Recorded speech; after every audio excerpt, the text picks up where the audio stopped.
নজর রাখবো যে খবরের দিকে ইডি দপ্তর থেকে বেরোলেন ডিএসপি। ইতিমধ্যেই আপনাদের জানিয়ে রাখি, আরো একবার জানাবো, ইডি দপ্তর থেকে বেরোলেন ডিএসপি সানন্দা গোস্বামী।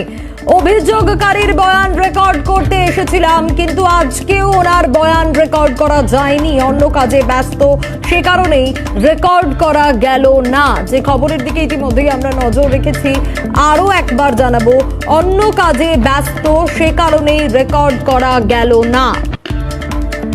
ইডি দপ্তর থেকে বেরোলেন ডিএসপি সানন্দা গোস্বামী। যে খবরের দিকে আমরা নজর রেখেছি, আরো একবার জানাবো আপনাদের, অন্য কাজে ব্যস্ত থাকার কারণেই বয়ান রেকর্ড করা সম্ভব হয়নি। আজকেও এমনটাই জানালেন ডিএসপি বাইরে বেরিয়ে। মফিজুল আমাদের প্রতিনিধি রয়েছেন আমাদের সঙ্গে ইতিমধ্যেই, সরাসরি আমরা একটু নজর রাখার চেষ্টা করব। মফিজুল, যে আপডেট গুলো পাওয়া যাচ্ছে একে একে আমরা দর্শকদের দেওয়ার চেষ্টা করছি, কিন্তু বয়ান তো আজও রেকর্ড করা গেল না।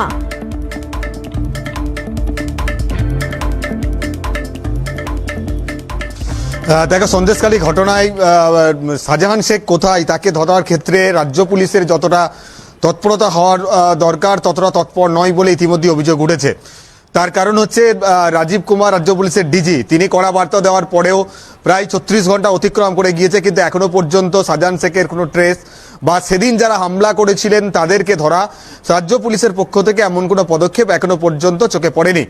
কিন্তু ইডির তরফ থেকে যে অভিযোগ করা হয়েছিল সেই বিষয়ে ইডির দপ্তরে এসে ইডির অফিসারের বয়ান রেকর্ড করার জন্য তৎপরতা যথেষ্টই আমরা লক্ষ্য করলাম। কারণ আজকেও দ্বিতীয়বারের জন্য সিজিও কমপ্লেক্সে ইডির দপ্তরে এসে উপস্থিত হয়েছিলেন বসিরহাট জেলা পুলিশের ডিএসপি সুনন্দা গোস্বামী।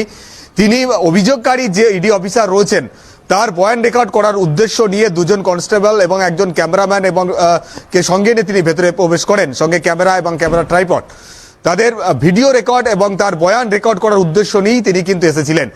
আধা ঘন্টারও বেশ কিছু সময় বেশি ধরে তিনি সিজিও কমপ্লেক্সে ইডির দপ্তরে অপেক্ষা করেন, কিন্তু যে অফিসার এই ঘটনার অভিযোগ দায়ের করেছিলেন তার বয়ান রেকর্ড আজকেও তিনি করতে পারেননি, তার কারণে তাকে ফিরে যেতে হয়েছে।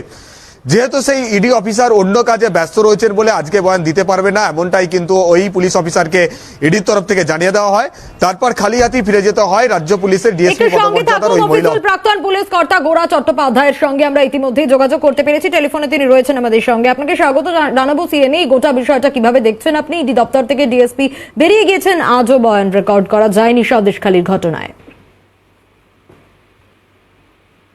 হ্যালো গোরা বাবু, শোনা যাচ্ছে? হ্যাঁ, শোনা যাচ্ছে। এই গোটা বিষয়টা কিভাবে দেখছেন? দেখুন, পুলিশের এই যে অতি সক্রিয়তা, হঠাৎ মানে যে মেন কালপ্রিট তাকে না ধরে বা তার লোকেশন না করে ওই রাস্তার উপরে দু চারটে গাড়ি দাঁড় করিয়ে সেটাকে নাকা চেকিং করিয়ে এই যে লোকের চোখে, এটা আইওয়াস।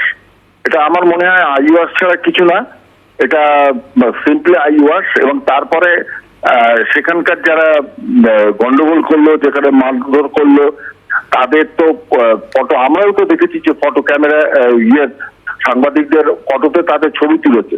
তাদের অ্যারেস্ট না করে, যে ভাই তিনটে ছিল আপনার শেখ শাহজাহানের, তাদেরকে অ্যারেস্ট না করে, তাদেরকে ইন্টারোগেশন না করে বা ওখানকার লোকদের না তুলে হঠাৎ ইডির বয়ান রেকর্ড করতে গেছে। ঠিক আছে, সেটা তো তাদের মধ্যে পড়ে, ডিউটির মধ্যে পড়ে, কিন্তু ইডি অ্যাট প্রেজেন্ট অত্যন্ত বিজি এবং ইডির কাছে তো অনেকগুলো কেসে দিয়ে রয়েছে, সেই জন্য ইডি বিজি। ইডি বলে দিয়েছে যে এটা এখন দিতে পারছে না, দে আর বিজি।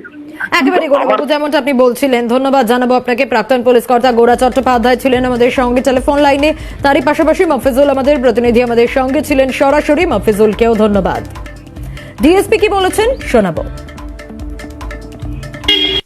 করেছি কিন্তু, এবং this is the second time we are visiting, but complainant somehow is not available. He is not giving his statement. না না, তিনি আছেন, উনি আদারওয়াইজ অকুপাইড আছেন। কমপ্লেনেন্ট ইডির deputy director, he is a complainant. ED যে কমপ্লেনটা করেছিল, হ্যাঁ, ইডির ওটারই কেসের। আর শাহজাহান কোথায় কিছু টেস্ট হয়েছে আপনারা?